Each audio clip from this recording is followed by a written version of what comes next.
حضرت عامر بن عقبہ بن عامر رضی اللہ تعالی عنہ رسول اللہ صلی اللہ علیہ وسلم کے جلیل القدر صحابی ہیں. آپ کے پاس آئے اور آ کر کے شکایت اپنی بہن کی.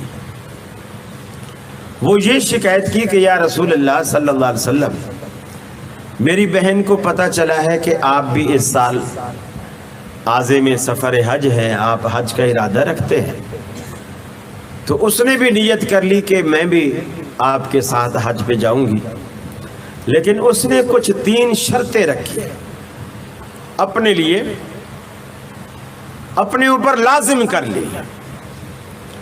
ایک وہ یہ کہتی ہے کہ میں سارا سفر حج کا مدینے سے مکے تک کا یہ پورا پیدل کروں گی، سواری پر سوار نہیں ہوگی.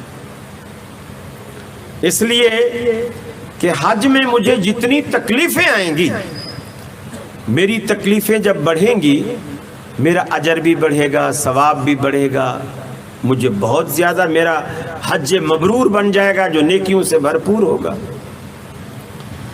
دوسری بات وہ یہ کہتی ہے کہ پیدل تو کروں گی، سواری پر نہیں بیٹھوں گی، لیکن ننگے پاؤں کروں گی، جوتا بھی نہیں پہنوں گی، تاکہ راستے میں جو کنکر وغیرہ پتھر نکیلے یہ میرے پاؤں میں لگیں، چبھیں، کبھی خون نکلے، کبھی چھالے پڑے، تکلیف مجھے جتنی ہوگی میری نیکیاں اتنی زیادہ ہوں.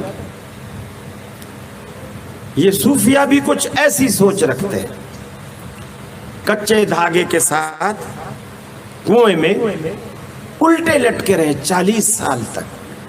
پھر لوگ کہتے ہیں سبحان اللہ. اب ان سے پوچھو وہ کچا دھاگا کس فیکٹری نے بنایا تھا جس سے پیر جی پورے لٹکے رہے 40 سال تک؟ وہ تو کھجور پہ چڑھنے والا کوئی کماد ہو سکتا ہے، حضرت جی کچے دھاگے کے ساتھ تو نہیں لٹک سکتے. آخر مال کھایا ہوتا ہے، ایسے تھوڑی ہوتا ہے بھی ایسا ہی لٹک گیا بندہ. پھر وہ الٹا لٹکا ہوا ہے 40 سال تک. ایمانداری سے بتائیے اگر وہ اسی حالت میں بول و براز کرے گا تو وہ کدھر جائے گا؟ کدھر جائے گا؟ آپ ڈر رہے ہیں تھوڑا، کدھر جائے گا؟ ظاہر بات ہے جب الٹا لٹکا ہوا ہے اس کو پیشاب آئے گا تو کس طرف جائے گا؟ منہ کی طرف آئے گا نا. گھبرا رہے ہیں بیچارے. تو لوگ گستاخ ہمیں کہتے ہیں، اور اس سے بڑی گستاخی کیا ہوگی کہ آپ بزرگوں کو الٹا لٹکا کے پیشاب پکانے ان کے پورے جسم سے بہتے ہوئے آ رہے ہیں اور منہ کی طرف جا رہے ہیں. کس قدر غلاظت. پھر فلاں بزرگ دریائے گنگا میں ایک ٹانگ کے اوپر 40 سال تک کھڑا رہا ایک وظیفہ پڑھنے کے. اب کوئی پوچھے کہ وہ پیر جی تھے یہ بگلے کی نسل کا کوئی آدمی تھا؟ ایک ٹانگ پہ کھڑا تھا. اب آپ دیکھیے تیسری بات، وہ کہتے ہیں یا رسول اللہ میری بہن تیسری بات یہ کہتی ہے